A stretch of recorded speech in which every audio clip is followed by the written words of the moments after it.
Hello. Hello. Welcome to Aquarius Rising Africa. And it's our third beautiful day with Alice Pirola. How are you, Alice? And to welcome your lovely husband, Joe, to our show.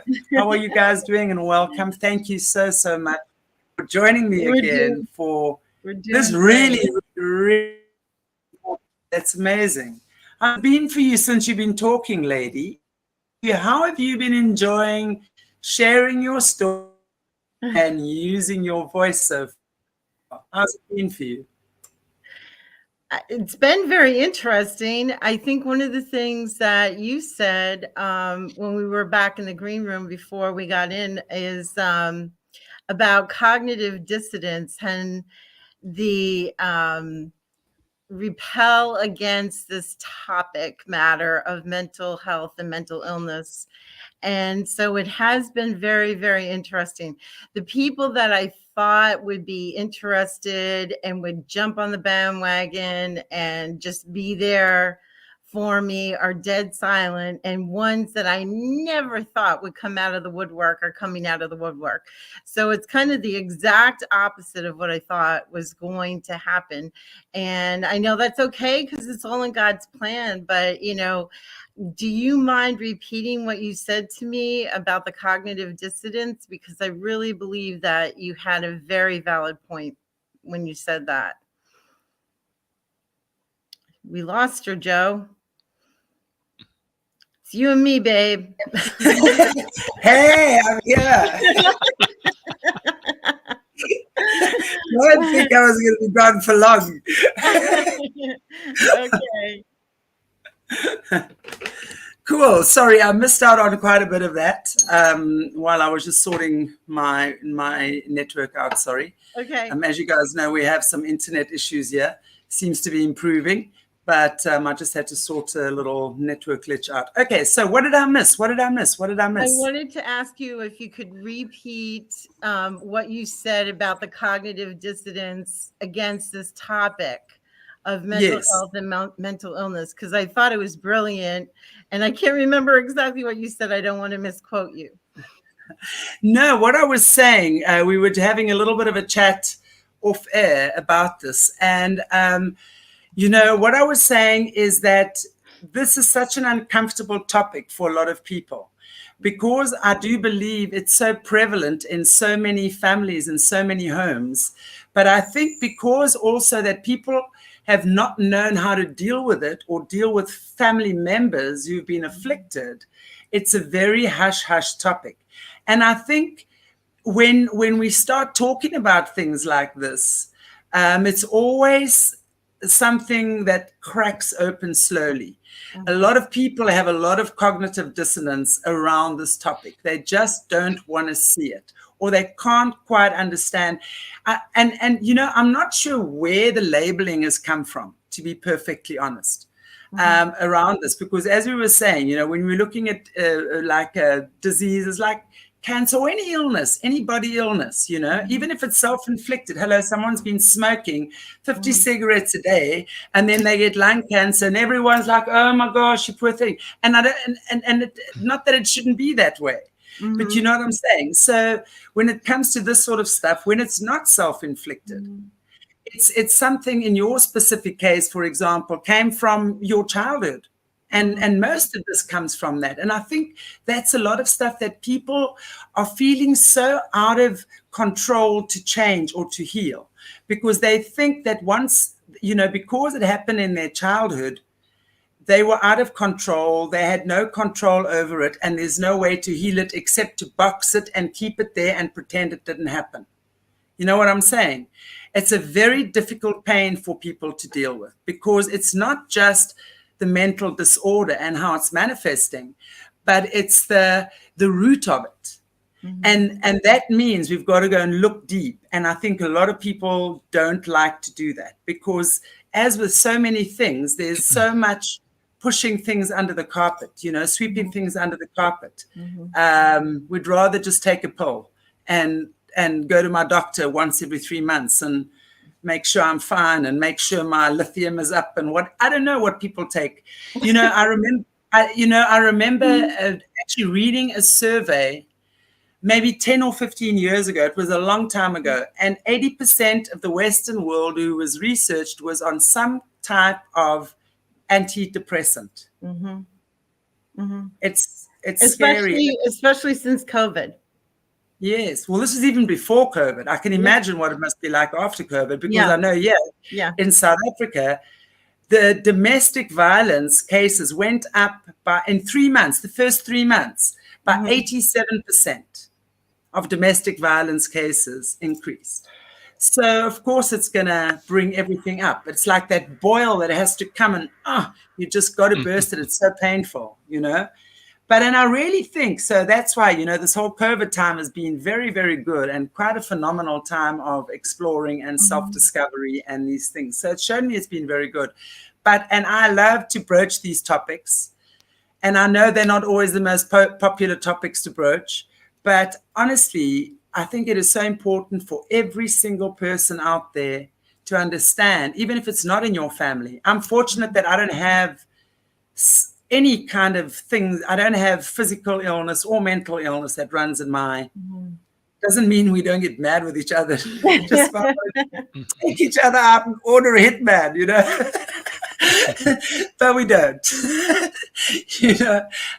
But it's what I'm saying is it's really it's interesting that these things are coming up and very necessary and very essential. So I'm extremely grateful for you guys. That's why I'm grateful to you for giving us the platform and for allowing the whole family to get involved, because it is a family issue. It is a family issue. And so we'll backtrack. Last week we had our daughter on, Nicole Marie, and she really poured her heart out about what it took for us to get, back. We call it in our family, there's a scripture that a cord of 3 is not easily broken. And we call our family a cord of 3 because of that, because, it's not easily broken. And we really worked at healing and going through the therapy individually, going together, doing things separately to get ourselves correct, and then, coming together back as a family. So that's what the journey has been. And I come from a very trauma background. I discussed that in our first video and a little bit in our second video. And most of it stems from abandonment. It stems from violence. It stems from sexual abuse. It stems from all the things that you have when you encounter a trauma background, that a lot of times people will stuff it down, and it doesn't come up until your 30s or 40s, which, they don't even realize that it's happening. All of a sudden they're having a nervous breakdown. They don't know why. And all these memories and flashbacks are coming through for them. And it's like, what happened to me when I was a child? And they stuffed it down so far that they can't even bring it back up. And I've had several people say to me that they can't even get through watching one of these videos because it strikes so many chords. So many things are so familiar to them. And it's what we call in mental health a trigger. It triggers you into an emotion or a state of mind that causes you to go off, into la la land for mental illness. And it's terrible, and I don't mean to want to trigger people, but if we don't have these discussions, for goodness sake, when is it going to be okay to talk about it? There's nothing, in my opinion, there's nothing better than being triggered. Because if you are being triggered by stuff like this, that means your spirit is ready to heal that part of you. It's asking to be set free out of its cage, because that's really what the pain is. It's caged emotions that we've never dealt with. Exactly. But Jo, I'm interested to hear from you as well, because Just were you? I mean, if we look at your childhood compared to Alice's childhood, were you subjected to anything similar to, for example, that Alice was experiencing? So, did you have any idea of what it is to have a trauma bonded family? Not Were at you all. married? My grandparents were married 60 plus years. My parents were married. My father just passed away. My parents were married 60 plus years. And it was always sticking together. And that was the main thing, steadfastness, to stick together, to make it work no matter what. Divorce was taboo, so we always managed to stick together. To rewind a little bit about what you were talking about, I think the problem with this world today is superficialness. People think, oh, this person's crazy, or this person's a brat, or this person's that or that, and they just put a superficial label on it without thinking why, what's going on behind the scenes. So like you said, trigger is a good thing because trigger makes you think, or should make you think, why am I being triggered? But a lot of people don't get to that level. They just say, well, I have a hot temper or this or that. And they don't think of why, what triggered that? What is it in my past that makes that happen? And that's where we are. That's what people, I think, turn away from because they don't want to think, well, what made me this way? They just want to think, they just want to classify themselves one way or another very simply and superficially. Yeah. Or they shut down. They shut down. They don't want to deal with it. Or they do the blame game, pointing the fingers and blaming your parents, blaming your kids, we talked about that last show. So I saw something on Facebook not too long ago where it was here in South Africa, and one of the girls, there was, I actually interviewed her, Pixie Pink. She's a victim at child sex trafficking advocate here. And she had posted something. Yeah, she's amazing. And someone had said, and it was about a 13-year-old girl that had run away, and she was bought by a lawyer, right? She was actually bought by a lawyer. And then you see the comments, and the women, mothers are saying, well, if that was my child, I'd beat her ass black and blue. She wouldn't sit for a week and she would know. And I'm going, mothers, do you not understand? That is the very thing that makes your child want to run away into the arms of these monsters. What part of this are you not getting? You know, so the child is now the problem, right? Or there'll be one drug addict in the family or one person with mental issues or whatever. So everyone focuses on that as the problem. Meanwhile, what people are not realizing, that child or that person or that family member is holding the solution. If only people will see it, right? So if only you will see, if there's one, let's say, drug addict in the family, and everyone is going, okay, put them in rehab, put them in rehab. Oh my gosh, it's running around, it's in jail, it's in gangs, or whatever the case might be. So they make the person the problem instead of looking at what the source of the problem is. And then you give yourself the opportunity and the entire family to heal the family as a unit. Because when we allow ourselves to do that, we then can see how each and every one of us are complicit in this game of family. And it's a beautiful thing when we can reach that point of healing our family, really, because that's the first thing. We heal ourselves and then it moves on to the family as well. We did that, Shanti, for many years. And our family, my bio family, did that. And that just extended to my marriage family. And if I'm the problem, if Alice is the problem, no one else has to deal with their shit. Exactly. Okay? You know, exactly. Like just point the finger, blame Alice. And it wasn't just in the family dynamic. It was also in my social dynamic. If I'm the problem, ostracize Alice, you know, get her out of the group, do this, do that, block her out, you know, delete her. And yeah, I get that. I really get that. Sometimes it's even called for. But, you know, I want Joe to speak to that for a little bit if he could, if he would. Sorry, before Joe does, we just have a question here from someone wanting to know if you have other What are the Pirola's YouTube channel? They don't have a YouTube channel. This is their current platform. But I hope that they'll start their own channel. Or other We're social. playing on it. There you go. You see, another confirmation. So if you want to get a hold of Alice and Joe, Alice, where's the best place that people can get a hold of you? Okay, I had given out my email before. Email. Morné, if you want to put it up, it's A as in Apple, M, P as in Peter, IROLA @gmail.com. And then I have a Telegram that Shanti had me set up, which is E as in easy, W as in wax, B as in bean, Alice. Emotional well-being, Alice. Emotional well-being, Alice. That's my Telegram. And Alice also has a website that she has not posted on too actively in the past couple of years, but searchingforgray.com.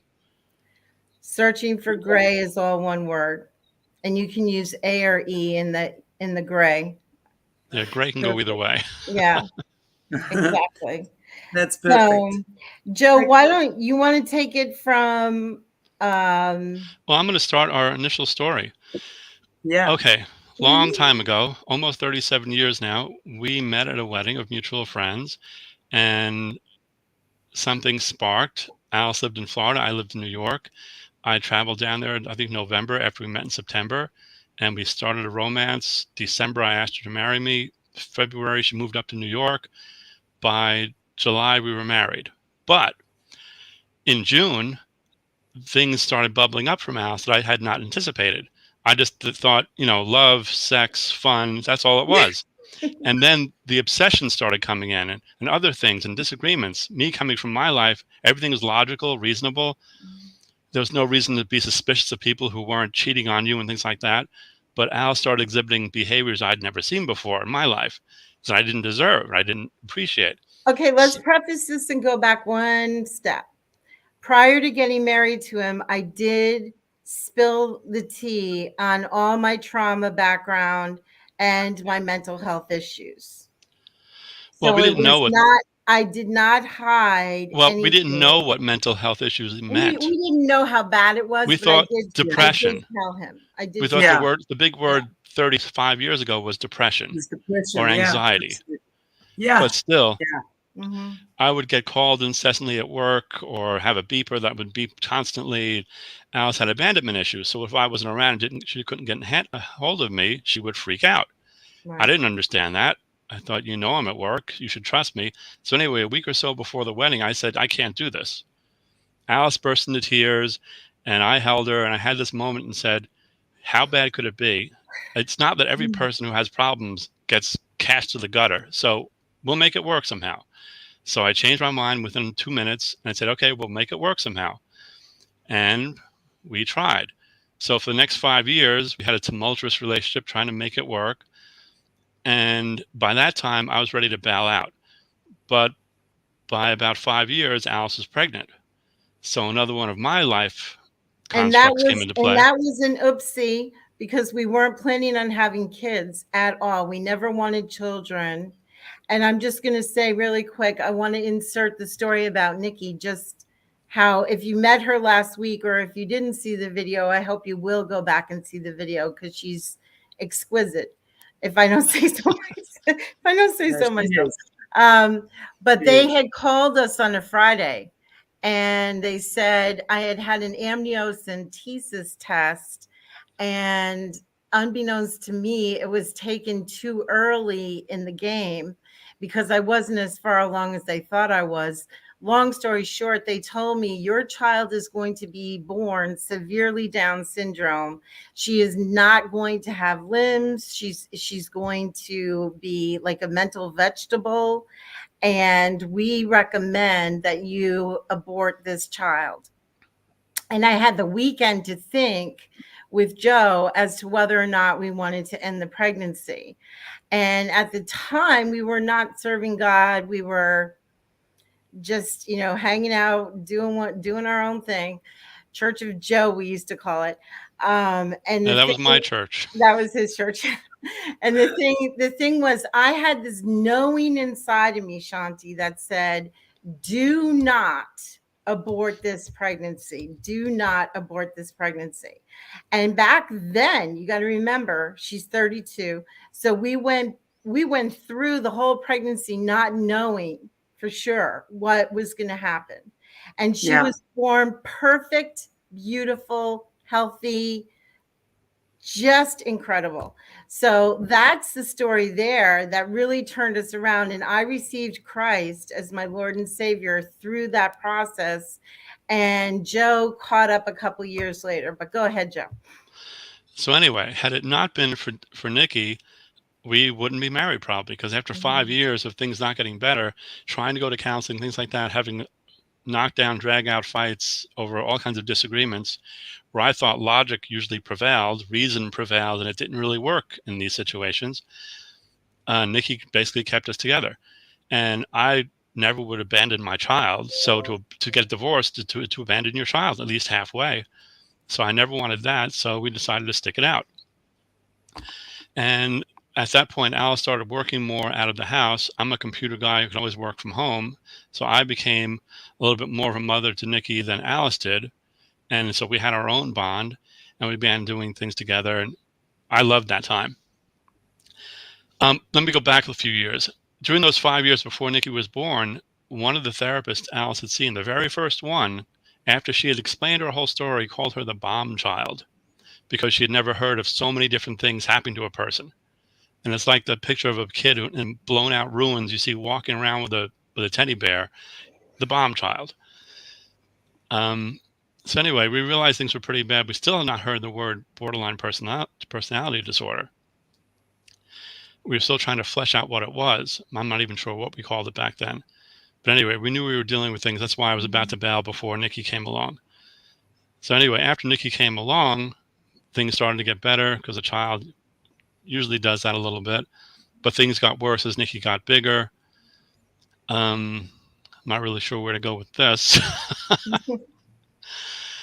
Can I ask you at this point, at the time, as you said, that Nikki was born, you guys had obviously been having problems, and you'd felt like, this is kind of like, don't know what to do with this anymore. Then Alice gets pregnant with your daughter. Things go well for a while. At this point, after Alice has become a Christian, did things start improving for the family at that point? Did things start going better for you guys then? Only for a couple of years, I think, when Nikki was very young. But some of the obsessive compulsive things was still there. Some things where I would think, here's a decision to make, and Alice would think adamantly, no, we have to make this decision, which is completely illogical. Those little things like that would cause all kinds of arguments, because I couldn't figure where was she coming from. Why did things always have to be her way? I always use the phrase, her way or the highway. And that began to be frustrating. There were blow-ups if I tried to disagree. And I stood my ground often, saying, no, we're going to be this way, which grew into arguments. I couldn't understand what was the reasoning for my thinking to be like that, Joe? Oh, wow. I'm not sure. I'm not sure how to put that in words. Black and white thinking. Yeah, you could say that. Things are either all good or all bad. But because of what Alice talked about in the last episode about magical thinking, Alice thought if things were in a certain way, things would go bad, which isn't exactly black and white thinking. I'm not sure where that comes in, but from Alice growing up, hiding under the bed when her father came in to beat her, thinking if she held her breath, this wouldn't happen or that wouldn't happen. She developed a mindset of like, if I do certain things my way, I can control the world, which isn't true, but she lived a life that way. And as an adult with relationships, that doesn't work too well. As she found it also with doing her business later on, when somebody wanted to do something their way and she wanted to do it another way, there became arguments when Alice insisted it be done this way, not that way. And that in our relationship caused a lot of turmoil. So eventually I started to slip away saying, I don't care anymore. Let things go. I'm going to protect my daughter, do my work, and not fight so much, because it just got too exhausting. So when Nikki got old enough, she saw the discord in our family, and she would comfort Alice. because at that point, after 10 years of marriage, 5 years before Nikki, 5 years after, I was worn out of trying to make sense of what was going on. And I had no leverage. The only leverage I had was divorce. And if I divorce, I lose my daughter. So Nikki had no leverage being a child. So she would submit to Alice and help her out and do what she needed to do. But as you heard from last episode, Nikki resented that ultimately. And at 13 years old, she'd planned to run away. So it was very tumultuous, because even now, 13, 15 years into Nikki's life, there were still major problems. I was really thankful when Nikki went away to college, because I thought finally she's free. She can be away. Little did I know there were still more controlling issues over the phone and things like that. It really broke. Go ahead. Can I ask you, sorry, just at this point, at what point did you, as Alice's husband, realize, what was that pivotal moment when you realized there's something a lot worse going on here than depression? I mean, I think, you know, we call it that come to Jesus moment in many ways, like, you know, like, oh my gosh, this is what's actually going on. You know, when all the veils just get lifted from your eyes and it's no longer depression or anxiety, it's now something so much more serious. Explain to us how, if you can, what that moment was and how you, as her husband and baby daddy, dealt with that. Well, I think in my heart, I knew all along there was something more going on, because depression, anxiety didn't explain it, but we had no vocabulary for it. It wasn't until I was actually diagnosed with borderline personality disorder at 44, which would make Nikki about 14 at that time, or 13. That's when it all came together. And we started to read about DBT and different therapies to be done. We started going to the therapist specifically for borderline personality disorder. So that was the big turning point, learning what this thing was. But personally, I think Alice was a little bit resistant to treatment, because at one point, one of the best therapists we had went through a list of 12 things we had tried. And she said, I can't help you anymore because you say none of these things work. And that's because I don't think Alice and I were on the same page, that she'd come home and work with me together as a team on these things. She would hear them, I would hear them in therapy, and we wouldn't put them to work, to actually work on them. The only time we were forced to work on them was when Nikki was older and she put up boundaries finally and cut herself off from mom. She said, if you do this, I cut you off. You do this, I cut you off. You're only going to have limited contact. And that made us have to look at each other and say, okay, what are we going to do? And then we started to work on it. We were separated from each other. We lived in the same house, but we were just at odds constantly. And our bio families didn't help, because they weren't supportive either of the marriage. And, you know, my mother always thought I was in the right, and his mother always thought he was in the right. So it was just this constant pulling away from each other. And when we say we fought, it never got totally physical, but it was rage. Yelling, screaming, slamming doors, driving away. It was really bad. Such misunderstanding, right? Such helplessness at this stage, hopelessness. It's like, what the hell? Are we in this pit of despair? How the hell are we going to get out of here? I get it. So, Joe, at what point did that change for you? Was it okay? Let me ask you as well. Then, at what point, when Alice got diagnosed with BPD, was that a relief for you? How did you feel? Did you feel you could start working with the minutes? Yeah, definitely. Like that truth. Definitely, because I often went to the therapy sessions with her, and I was with the doctor, with the therapist, and we would talk about these things in the session, but they never really got implemented at home. So I knew there was something here that we had to work on, but we never had the collaboration at home to work on it and propel it forward. It was like head knowledge, like they say, head knowledge, but not heart knowledge. And so that's why we spun our wheels for years until Nikki put up the boundaries. Then we were forced to deal with each other, because Alice still dealt with Nikki, and her favorite person was Nikki. That's a borderline personality term. Usually a borderline has a favorite person that they trust implicitly. They think everything they do is right. They're God and everything. And that favorite person was Nikki, after I was for the first 5 years of our life.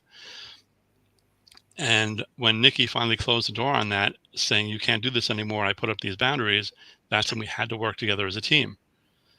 And we also can say that Nikki got married, and that brought a huge new dynamic. Here's your daughter. Look, hello, Nikki. What did she say? So thankful for my parents' commitment to work hard on their marriage. They are amazing grandparents now, and my daughter knows nothing of this dysfunction. How beautiful is that? I love you, Nikki.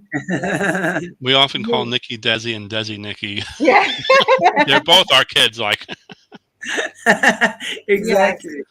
Exactly. Well, I just want to say, it was really difficult because with borderline, abandonment is the biggest issue.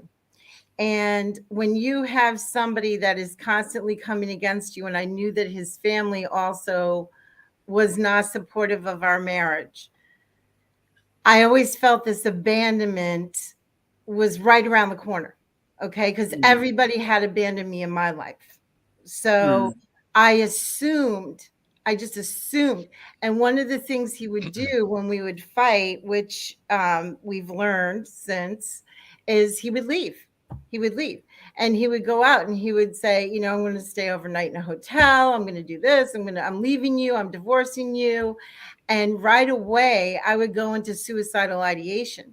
Now, if you know what it's like to be home alone in a house, completely suicidal and just wanting nothing more. Joe, can you? No, I can't. Wanting nothing more than to take your own life. And I would, take a bunch of pills, or I would do so. I never ended up, well, one time I did end up in the hospital, but that was more also from a panic attack that got overblown, and it was really, really bad. And I did go briefly into the hospital overnight for that, but that was one time. But most of the times, it would just be me alone, and I was in sheer hell, because I knew he was going to abandon me. He was never going to come back. And I thought Nikki was abandoning me. It's this fear that there's no words that can be put on it. It is just all consuming. Yeah, and you just walk around with this burning fear in your entire being. Right. And then he would shut his phone off, or, he wouldn't take calls. He would shut his phone off. I'm not saying that I blame him. Yeah, during that time, it was extremely volcanic. It was tumultuous. It was insane, but it was also very, very hard. And now we have put in place the whole routine that if one of us is triggered, we know how to talk the other one down, or he knows how to work with me if I'm triggered. And so it is so different. I mean, I'm trying to think really hard of when we had the last episode like that. We don't have episodes that way anymore. We don't do that. We don't indulge in that. And by the way, it's really sick, but you can become addicted to those patterns of emotional addiction. Yeah, absolutely. Yeah, and the adrenaline and what I found, one of my therapists said to me, if you get better, Joe has to face Joe. Joe is going to have to face his own issues. He's going to have to face his problems. Yeah, and I never agreed with that. I know you didn't. But think about this, because it would make sense, right? Because since before marriage, you literally had to look after her emotions like a baby, because you had, I've got doves in my kitchen. How do you have doves in your kitchen? I got to ask you that every time you say that. Where did they come from? Are they your doves? I have a lawn in the front here, and I have doves and guinea fowl that I feed every day. And then they walk through my kitchen door and eat my cat food. And then the one flies on my kitchen counter and sits there and walks around like he owns the place. And then sometimes, like the one is now trapped behind the glass, but now he's clever. Now he's walking out. He finds the door. There you go. Oh my! I always wanted to ask you that. And they'll come in with specific people. They'll really, I've noticed that there's specific people if I'm doing a show. So that's a privilege, by the way. They're coming to say hi. Okay. So yeah. But anyway, sorry. What we were saying, I'm not quite sure where I left off before the dove story. You were saying that if the mentally ill person starts to get better, my therapist would say to me that then they have to face their own issues, whatever issues those may be. It's like Joe, what I was saying is like for the first, literally from marriage, and like for the first 10, 15 years of your marriage, you had to look after Alice like she was a child, right? You couldn't be the person that you wanted to be. Yeah. I used to use the analogy that if she were a child, I could discipline her and teach her and learn. But she was an adult; she could not be restrained. There was no leverage as you have a parent with a child that teaches. That's why when these altercations was happening, I just have to leave. There was no reasoning, there was no talking, there was no reasoning, and I'm tired of screaming. So leave, and that would make her worse. There's a borderline book out there called "I Hate You, Don't Leave Me." Which is how I would feel. She hated me. She's screaming at me for no reason. So I don't want to be here anymore. Yeah. Well, it wasn't for no reason. I mean, I understand that you feel that way. In my mind, it wasn't a reason. In her mind, there was something that was triggered from her past, not from what literally happened at that moment, but something that brought to the forefront. Yeah. Absolutely. So it's like this person has got like, I would say your skin feels inside out, right? You're walking around with an inside out skin that's got claws on it or hooks on it. So it's a very painful thing. Anything that comes remotely close to you around those areas is being triggered, and therefore you reacting in a way that you have no idea, that makes no sense to you as to what but this person in front of you that can, I think, like in Joe's case, because he was there and because he wasn't actually leaving, he kept coming back. It's like something in you forced him to leave or wanted him to go to prove that you were right, that he was going to leave you. And you showed your ugliest face time and time again. Right. Knowing he's going to leave, but dreading that if he did. So it's that complete war against yourself all the time. And this poor man, and I say poor man because I understand you obviously had your own hell going on, but he doesn't know what it is now on the receiving end of this. And I find this interesting, which is why I asked you also, Joe, what background you come from, because I often find in situations like this, one of the partners will be a stable partner that actually holds the space for the other. And it doesn't make it easy, for the partner that's obviously has never seen something like this in their life before, but, you're going through this. Joe, what would be your advice as a husband for families and men? Because you're explaining, and both of you are explaining a very traumatic home life, which is, and I think so many people can identify with. I'm sorry, I'm just sitting here and I know it.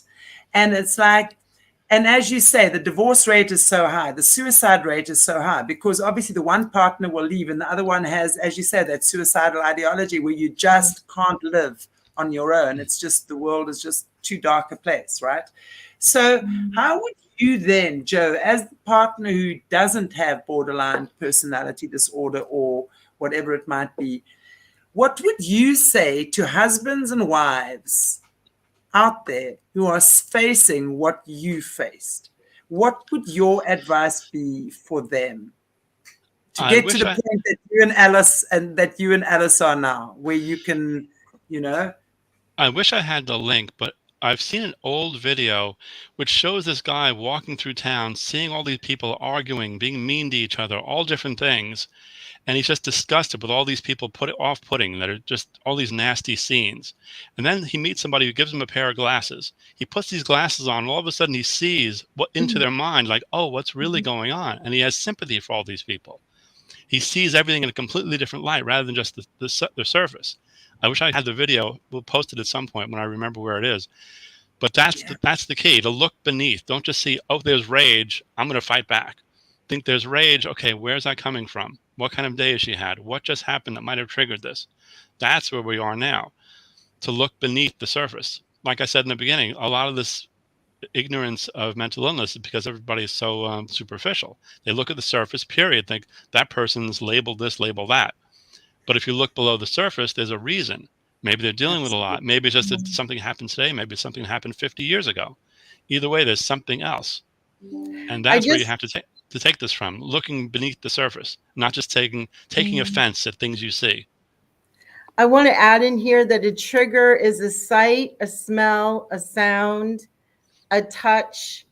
I said a sound, so a noise. There would be things like, one of the things my father, who was my biggest abuser, would do is he would rub his back up against the door jamb if he had an itch. Okay. So if he had a back itch and he wanted to scratch it, he would rub up against the door jamb. And Joe does that. Okay. Now, come on. You would think, so what? To me, it brings me right back to that trauma place. The other thing is, I knew, and I'm going to be a little graphic here. I say a warning, so get the kids out of the room. My father would have oral sex with my brother. So looking at my father's lips, or anything to do with mouth noises or anything like that, since I was a little child, would like if my father came to kiss me, I would die inside, gross out, die, like just those lips. And so if Joe's eating something, I know this sounds absolutely ludicrous, guys. I so get it. If you don't know what your triggers are, if you are not aware of what your triggers are, and your spouse is not aware of what your triggers are, it seems so out of left field. So he'll be there eating a banana, and I'm dying inside. Okay. And, or words, anything can be triggering to the point where it brings you back into PTSD. Complex PTSD is having post-traumatic stress disorder happen over a long period of time.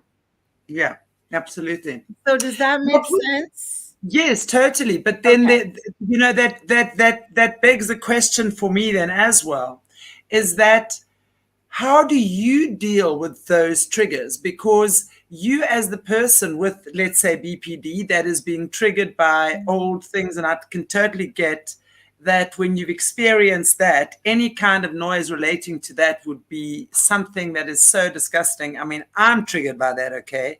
And I didn't do anything like that. I'm like, oh my gosh, I can so get that. So my point is then, because you don't want Joe to be walking around on eggshells for the rest of his life, not scratching his back or eating a banana or having a crunchy toast or whatever, right? Because he's going to trigger you. He also has to be his own person and enjoy his life and live his life. So how do you then, now that you know your triggers, now that you understand what it is that's triggering you, how do you, as the I hate to say victim, because although in this case I will say the victim of this affliction, deal with that? How do you not get triggered by his natural ways? We are responsible for our triggers. Yes. Once totally. we are. self-soothing is something that also doesn't come easy to a borderline. It is practically impossible to self-soothe. And so that's where you get into the drug addiction. That's where you get into the alcoholism. That's where you get into the unsafe sex or whatever it is that's going on, that you're trying to soothe these things. So number one is you have to come out with it and have a very valid discussion with your spouse or whoever it is that's involved in it. And as much I know that it sounds selfish, but if it's going to mean not putting me back there because you don't scratch your back up against the door jamb, then don't do it in front of me. Do it in another room. Do you know what I'm saying? Or eat the banana somewhere else. That's the best thing. The other best thing is I say to him, I'm being triggered right now by that. If I come off a little snippy or whatever the case is, just understand that that's very triggering to me. Okay, that's good. So you can actually recognize that although him scratching his back is not directly related to your father, for example, you understand that's a trigger, but you're on a place now where you can actually say, that's triggering me. Oh yeah, I mean 100%. But does it mean that I have the privilege of having him run away every time you triggered? You see, Joe, I'd love for you to answer that. How do you deal with this now, knowing that she also knows her triggers and you don't want to be running around on eggshells for the rest of your days because of that? Because he'll exaggerate eating a banana in front of me. we compromise. Sometimes I'll bug her about it. Sometimes I'll respect it, depending what mood she's in. So we compromise. But the key issue Alice mentioned is being self-aware. Yeah. If you're with somebody with BPD or some kind of mental illness who's not self-aware, who doesn't understand what they're going through or recognize it or believe it, and they're in denial, that's a tough one. Yeah. If somebody's if they are self-aware, then you can work on it. You have a teammate. Otherwise, it's just, it's not going to work. So basically, the first step is both parties need to acknowledge there's a problem.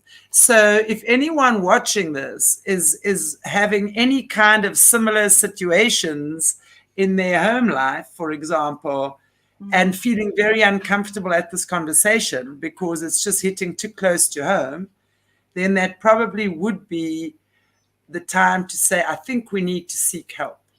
And even if I think it's usually, I would imagine, the one that has the affliction that doesn't want to seek the help.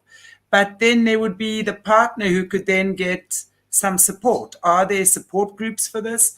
There people? Oh, yes. That's what I wanted, Joe. If you could bring NAMI up and go into that and how you went to the family group and what you did and all that.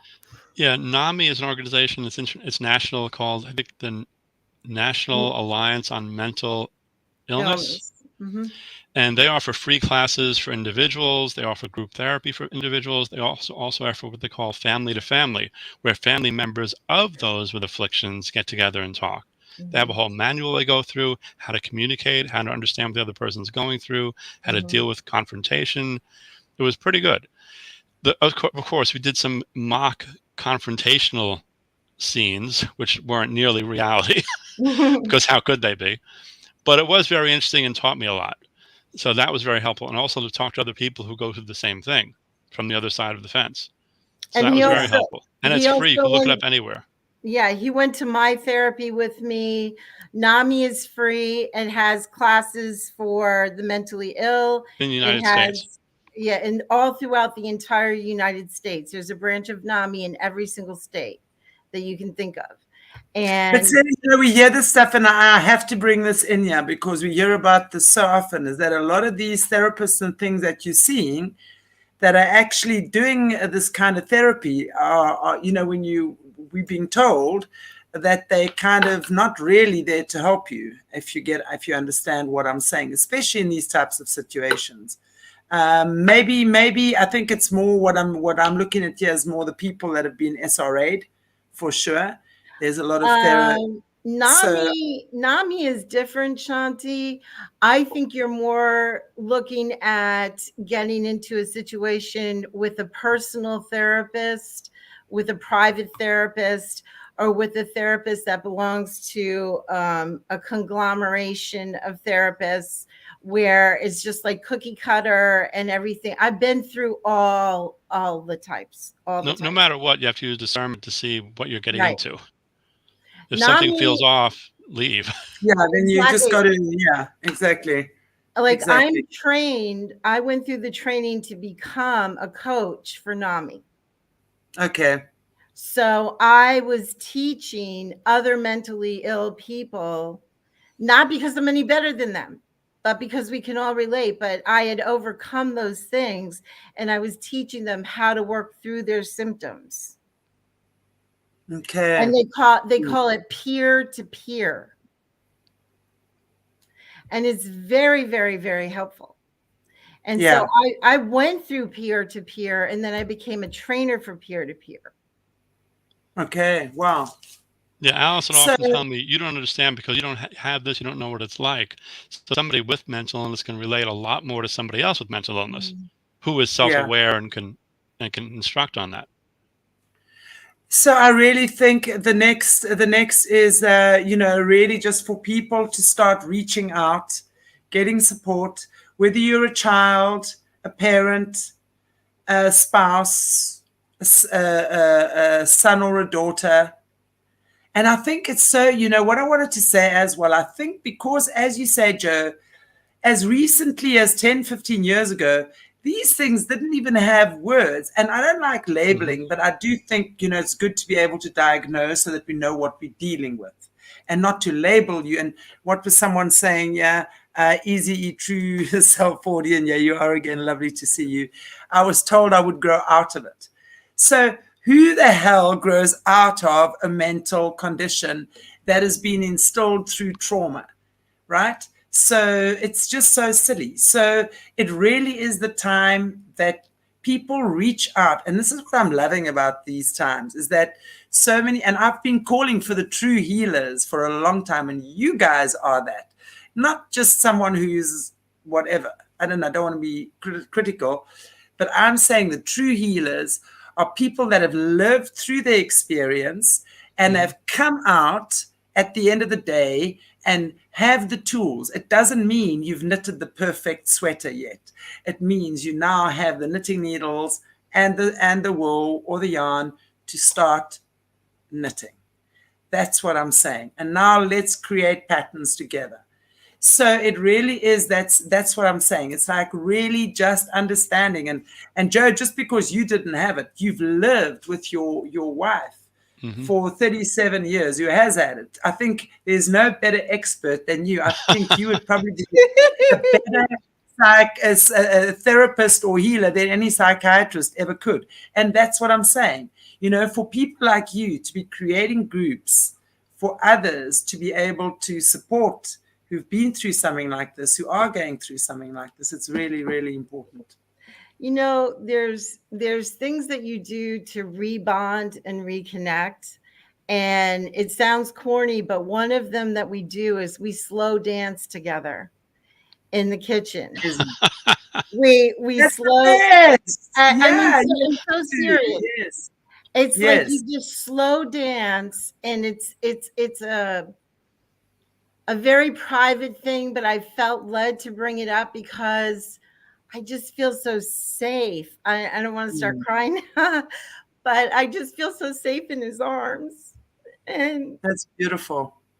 And that's such a way of expressing that, because as human beings, we are so limited in the way we can express ourselves. And I really, Joe, that's beautiful.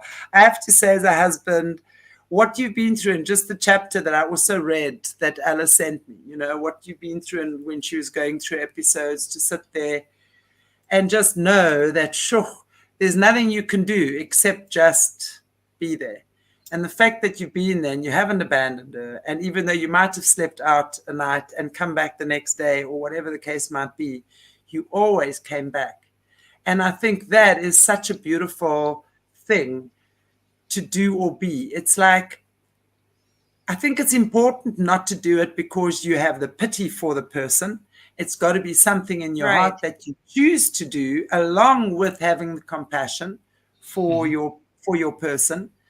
And I think I would imagine that a lot of couples who are going through this, it's probably quite far gone already. So there's going to be a lot of unpacking to do before you reach that place of real, genuine love again, rather than that feeling of being responsible and feeling responsible. What do you say to couples who are going through that? The one that feels responsible for the other, that there was a time where you were completely in love. You've lost that love, that spark, that whatever. And we understand every relationship has that issue anyway, but especially in these relationships. So how do you get that back? How do you come back to the place of loving your partner despite their imperfections, and sometimes such huge imperfections that it can drive even the devil away? Is that for me or for Alice? For you first, but Alice, I'd like you to answer as well from your side. Well, I think you have to be on that journey to healing first. Once you start that healing, then you can be on the same page again. Then start doing the date nights, things like that. Start doing little things together. Once you have that little baseline of agreement, because without that, there's nothing. If you're arguing over every little thing, there's nothing there. But you have to have that baseline of agreement, baseline of acknowledgement of what's going on, baseline of assuring each other you're in this for the long haul, that you're going to be there to help each other. Then you can start to build romance back in, date nights, physicalness, that kind of stuff. But you have to have the baseline first, and that's what's missing. Usually this gets destroyed and people just live together as strangers. You've got to go back to that place of the ABC, going back to courting as if you're in grade 1, right? Like, let's go on a date, let's go to the movie, let's hold hands. There's a long time when I couldn't even let him touch me. Yeah. Taking walks together, holding hands during a movie. If you can't cuddle, the holding hands is the thing you start with, and then you go into cuddling, and it's just, it's reintroducing yourself to the person. But I really love it so much more now than the superficialness of when we were first together. Yeah. Because now we're accepting each other as whole people with all the blemishes, with all the faults, with all the things. And it's, I'm not saying that my husband is perfect. He's pretty darn well near perfect. Just adding, my wife is like Joe. I'm so lucky and always got imposter syndrome. I'm a lucky one. I have 2 children and a wife. She's amazing. 18 years and stuck with me as well. So here's another beautiful success story. That's awesome. That's awesome. All the applause for that. Yeah. But it's just, seeing what one likes and what one doesn't like, and realizing that there's going to be sacrifices. There's going to be sacrifices on both sides of the coin. And it's just, there's a third party in the marriage when you're mentally ill. The third party is mental illness. But there's also another party, which is God. And we pray together a lot. And, I was about to ask you that. I was about to move on to, the spiritual connection. We pray together a lot. We really have that foundation, which I think that if we didn't have it, I don't think we'd be here today. I don't think we'd make it. But I wanted to say, I'm just looking at notes for a real quick second. My family has had a lot of healing through the healing of my marriage with Joe and the relationship with Nikki. They've been able to pattern a lot of things because my family was the one that was very, very traumatized. And so they have had a lot of connection and facing reality and facing the things and coming through that. Joe, what would you say for your family? Oh boy. Some of my family still needs to come around more. I think my mother gets a little bit more. They're not completely there, but I think there's a lot more understanding now. Yeah. And I think it's so, when we look at stuff like this, when you guys heal, as you say, your families as well, it's for everyone, for everyone in the immediate circle to actually get, heal, become aware of, all of these things. And it changes people. When you turn this into something positive, it changes lives. And I think that's what's really important. The component that's missing in a lot of this, Shanti, is that people with mental illness blame themselves. And it is a brain disorder. It truly, if you take brain scans, you will see that the brain scan of a person with mental illness is very different depending on the type of mental illness they have and depending on the trauma that ensued while they were growing up. Absolutely. And a lot of people will blame the mentally ill person like it's your fault. Snap out of it. You can just snap out of it. You can snap out of that depression. You can snap out of that anxiety. What do you have to be anxious for? A lot of times people just have no education. That's why my platform is to empathize, educate, advocate. I'm going to say that until my grave. Empathize first. You have to empathize. Educate. Don't educate and then advocate. Yeah, exactly. Let me bring up a word. I want to bring up a word, neuroplasticity. Like what the reason trauma sets in is because you learn that at the age of 1 year old, 2, 3, 4, your brain is basically programmed for trauma responses. And that's why it can be unlearned ultimately, eventually. Maybe not every mental illness. Some are biological, period, and there's no way to change it. But a lot of these things can be unlearned because your brain has a magnificent ability to change itself. But it's through repetition of correctness, like doing DBD training, things like that. But if you just try to say, fix, you can't fix. You have to work at it to retrain new pathways.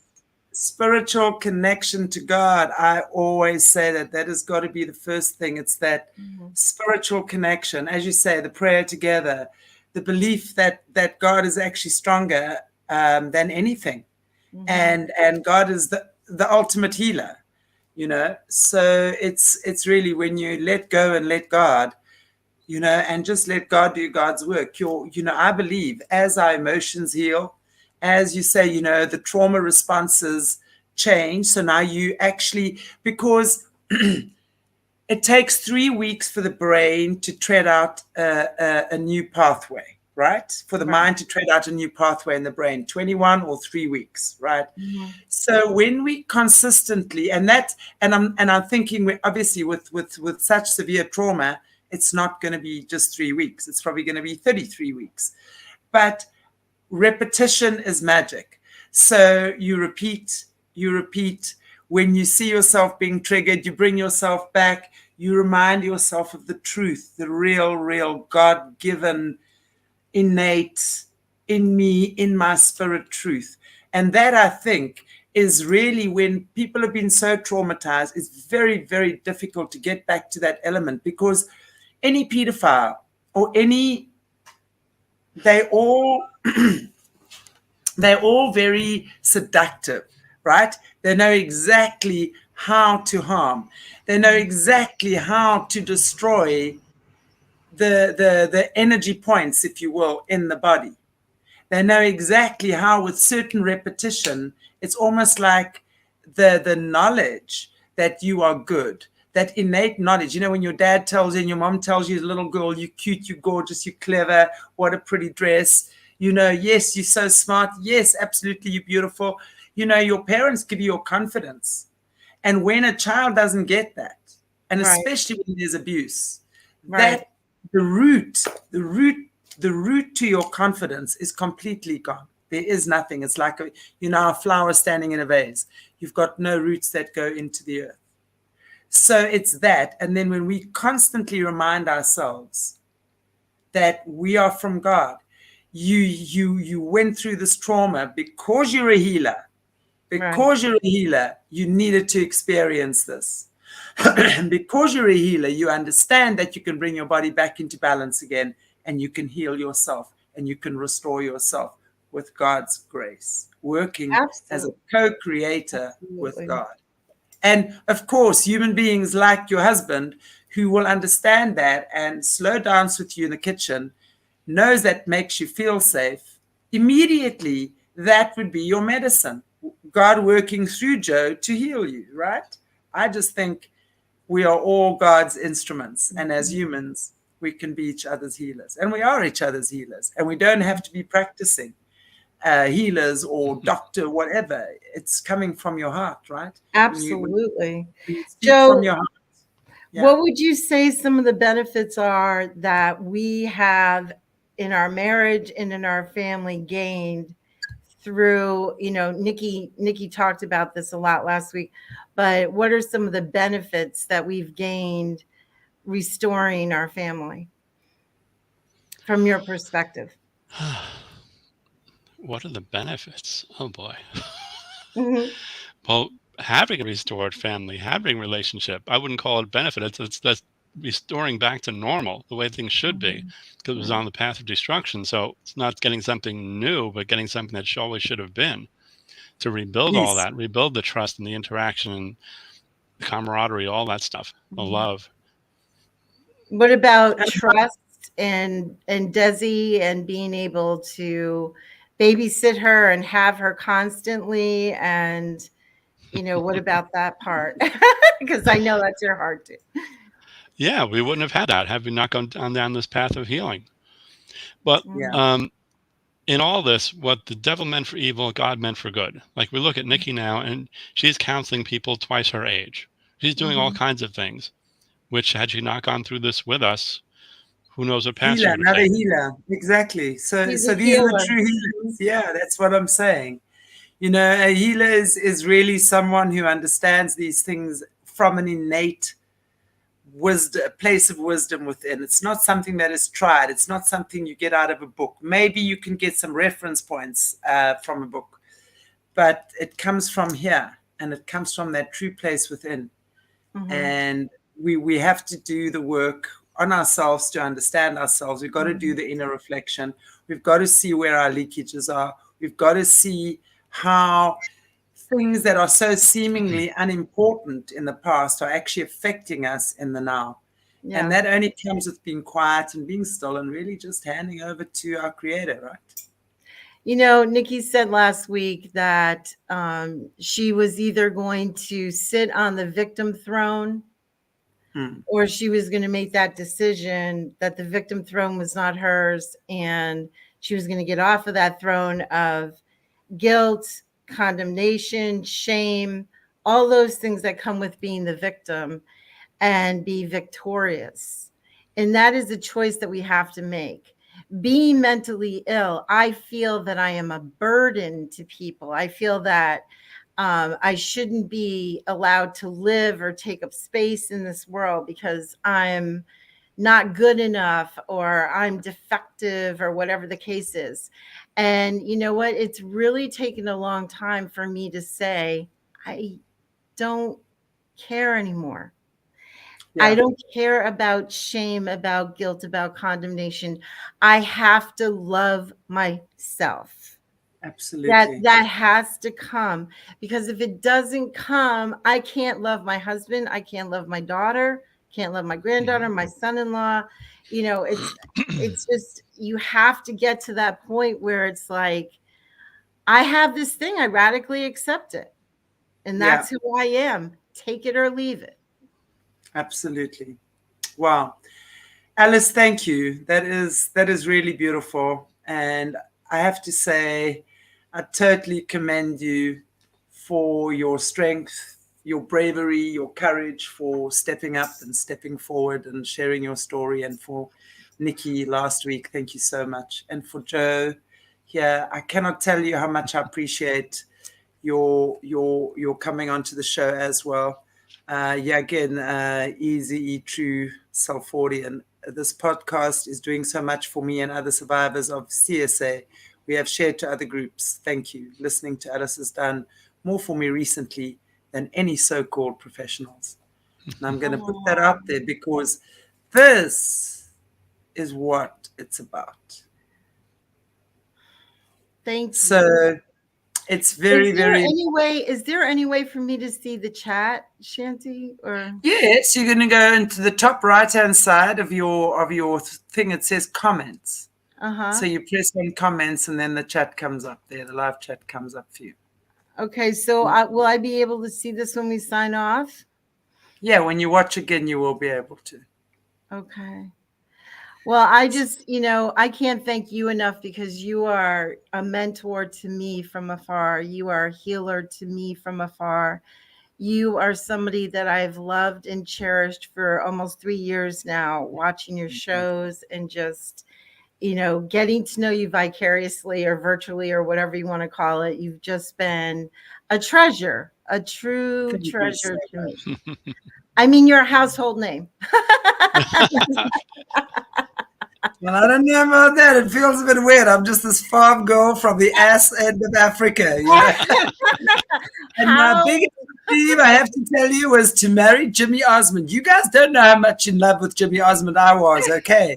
You know who Jimmy Osmond is, right? The youngest of the Osmond brothers. Yeah. He was my hero, boy. I was going to go to America and marry Jimmy Osmond, and no one was going to stop me. Why not Donny Osmond? Jimmy was the cutest. He was the youngest. And he was like singing, I'll be your long-haired lover from Liverpool. I'm not going to sing because I have a terrible voice. I don't want to scare my viewers away.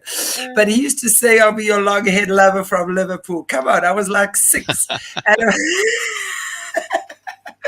It was awesome. Look at you now, Shanti. Look at you now. You are amazing. I'm still not married to Jimmy Osmond. You don't understand. That's okay. That's okay.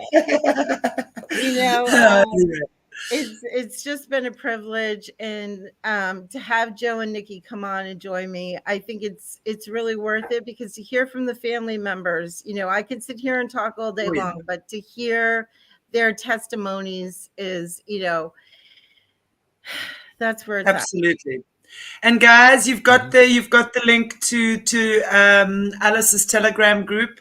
I know Morné's post the links again in the chat, or we put it in the comments as well. So we'll do Alice's email address. Anyone wants to get in touch with Alice, she's got a Telegram group as well. So anyone, if you're someone who has BPD or anything like that, If you're a family member of someone who does, if you're looking to join just the group and have some beautiful support.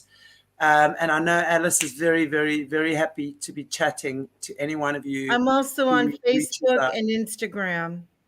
Facebook and Instagram. Mm-hmm. Okay, I'm so grateful for you guys coming up. Joe, is there anything you'd like to say in closing before we close off today? I think the key is look beneath the surface. Don't just look at something that's happening. Think of why is it happening. Yeah, absolutely. And work with that, not just your gut reaction to be offended at something. Yeah, it makes us deeper people. It makes us more connected to ourselves and to each other. And that's really what we're missing, is that connection, right? And these are very often the situations that get us to reconnect. God works in mysterious ways. We know that. It's like somebody... You know, when I started the channel, no, it wasn't when we started. It was when I was interviewing Amanda Bass. Now, she's the South African SRA expert, the psychologist who works with a lot of the South African SRA people. And she said to me the one day, and of course, you know, it's very Christian. The channel is very Christian, and I embody Christianity as well, but I'm not a practicing Christian per se. I'm a follower of Christ for sure. And she said to me the one day, she said to me, Chantelle, how did you get onto this platform to do what you're doing? I said, She says, always back the outside horse. I said, oh, yes, back this outside horse. Especially, I'm a fire horse. If you look at Chinese astrology, I'm a fire horse as well. So, yeah, Back the outside horse. Really, that's what I'm saying. When something is probably a little bit off, just a little bit out of your realm, but not in a bad way, open your mind. Open your mind just a little bit more, because you will be amazed. Open your heart. Yes, but it starts with a thought, and the thought will allow the heart to open. And that's what we're doing. We're just starting to think differently, think more compassionately, all these beautiful things. Yeah, well, guys. I hope you haven't seen The Last of Us, Shanti. No. You definitely haven't seen The Last of Me. And I would love to have you guys back. In fact, both of you, at we can discuss off air when we want to do that. And if there's anything else you'd like to share, I have no doubt that the viewers have a lot to gain from you as well, our friends out there. And you guys have got some very, very amazing and valuable information, which I do believe the world needs to see and know about. Thank you. God bless you all. Mwah. Thank you so much for watching, everybody. Like, share, subscribe if you haven't already, please. This is really important. Share. So just share this far and wide. It'll reach the people it needs to reach. I know, as we were saying earlier on, I know there are a lot of people who don't really want to face this, but it's a very real issue in society, that there's a lot of people that don't really know what's going on. And I think knowledge is power. And if we can educate ourselves, we'll be much more intelligent all the way around, not just here, but all the way through. And I want to thank my husband, because honestly, he has strep throat, gang. He's got strep throat. He's been running a fever. He can barely talk. And his father passed last week. So we were going to cancel, but, I said to him, we overcome by the word of our testimony and the blood of the Lamb. So we did it, Joey. We got on here. So we overcame. We overcame. I love you, Joe, and I thank you. And I love you too, you faraway person in the other room. And Shanti, we love you too. I love you guys too. Thank you so much. Really, really. And we'll have you back very soon. Thank you, guys. God bless you all. Take good care of yourselves. And we'll see you soon. Okay. Cheers, guys. Bye.